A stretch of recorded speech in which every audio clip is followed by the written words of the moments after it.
आणि लग्नाला कितीही वर्ष झाली तरी हा दिवस नकोसाच वाटतो. तर हाय, मी Nisha, welcome to my new blog.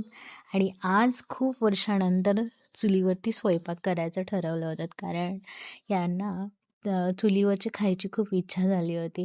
मला आठवतं जेव्हा मला पाहायला आले तेव्हा मला विचारलं होतं की चुलीवरती स्वयंपाक करता येतो का. तर आज 11 वर्ष झाली, म्हटलं चला करूनच दाखवूया येतं की नाही. तर हा मजेचा भाग होता.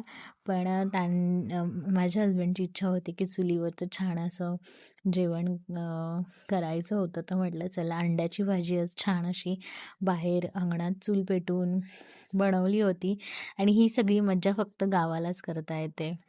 तसं छान अंड्याची भाजी वगैरे करून घेतली होती. तोपर्यंत या मॅडम बघा, मला पण घे आई, मला पण घे आई यांचं चालूच होतं. इकडे आईनी पटापट चपात्या करून घेतल्या आणि मी भाजून घेतल्या आणि इथे आमच्या हजबंड वाईफचं चालू होतं तू तू मैं.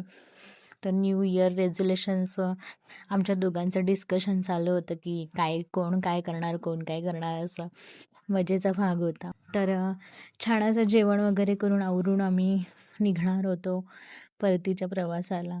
कसे दिवस संपले कळलं नाही. आणि लग्नाला कितीही वर्ष होऊ देत, हा दिवस मात्र जिव्हारी येतो की जेव्हा माहेरी राहून परत सासरी जायची वेळ येते तेव्हा खूप जीवावर येतो, नको वाटतं, पण काय करायचं, करावं लागतं.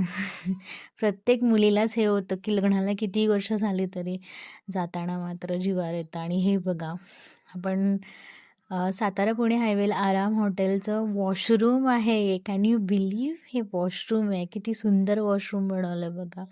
तर व्हिडिओ आवडला असेल तर लाईक करा, फॉलो करा. Thank you so much.